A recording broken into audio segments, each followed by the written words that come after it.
Hello, Slicey Dicers. This is Brian with another knife video for you today. It is a rare tag response video. I don't do these very often, honestly.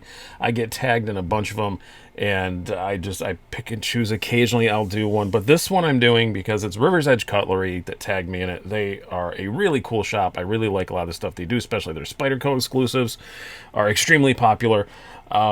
I've never managed to get my hands on one, but they do look pretty cool, and they seem like great guys, and they tagged me in the video, and they called me a legend in the tag, so I'm not beyond flattery. I'm a human being, so yeah, alright, fine. I'll do one. And also, very busy day today around the house. I don't have time to do a lengthy video, so this is going to be kind of a short one just in response to that. What it is 3 knives for the rest of your life. A 3-knife collection. Which I think is a kind of a pretty cool idea. I do a lot of these. There can be only one. I just did one. That's the last video. But this is different criteria. This is just 3 knives for the rest of forever. Maybe, everything got stolen. You can only afford to replace 3. Or, you got to run out of a burning house. Which 3 would you grab? Grab something other than knives, please. Grab, pets and children first. But anywho, something like that. Or, your spouse cracks down. Or your significant other and says, hey, you can only keep 3 of them. You divorce them, and then you in the meantime though you choose 3. Anyway, let's get going. So what would they be? I wanted to fill categories with this. It actually wasn't that hard for me to figure out, but a lot easier than I thought it would be. But I want to fulfill categories. I want to make sure I have everything covered for my personal knife needs. First of all would be my regular EDC. This is not going to be a surprise.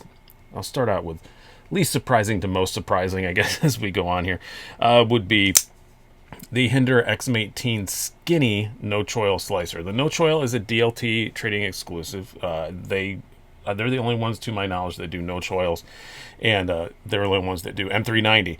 Most are 20 CV. This one is modified with sharp dress knives, black micarta scale, and black micarta filler tab. It looks awesome. Sharp dress knives does amazing work.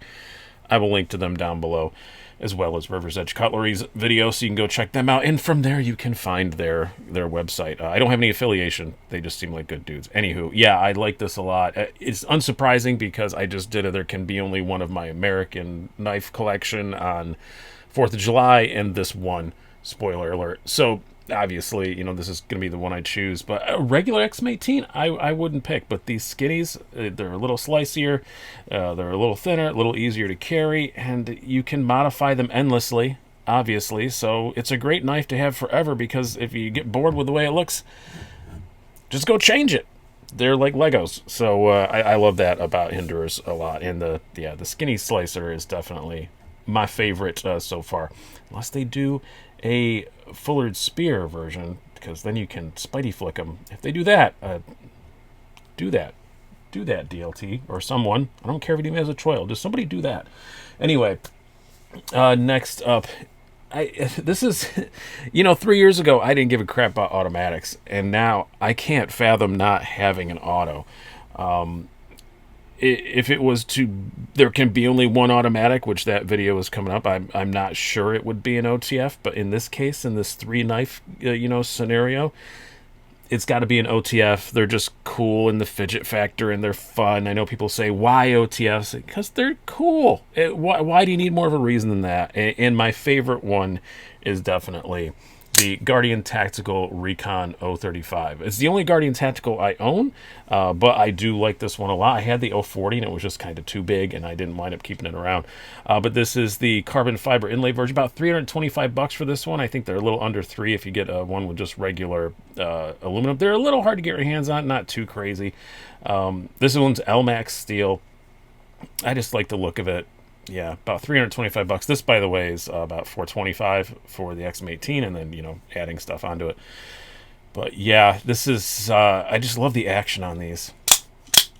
I wouldn't want to be without that. And the spring tension is perfect. It's not so light you worry about it firing in your pocket or anything, but it definitely is not as difficult as like a Microtech or something. And the little ball bearing thing running on this stainless steel plate makes it so smooth and just so easy to fire. If I could change one thing about it, maybe have it be a Tanto, but I'm pretty happy with the one that I have. So yeah, the Recon 035 would be my second one. And lastly, this is probably the most surprising one because I don't show this knife on here a lot. I do mention it. Honestly, I don't think I show the 035 very much either. But I would need something sub 3-inch and something fairly unobtrusive because of my occupation. I am a stand-up comedian, and I don't always want, walking into the club with a big knife sticking out of my pocket, but I don't want to be without one either. I don't carry one on stage, just to be specific. I leave it in the green room, but I usually do show up at the club with one. And I don't want to be without it. And I think, and I also like to be kind of dressy. This doesn't quite fit the dressy, but it could. And it's actually this video, I have to thank River's Edge Cutlery. They've kind of inspired me to, I think I'm going to order some new scales for it. But it would be my favorite fifth pocket knife of all time. It would be the Spyderco Lil Native, the compression lock version.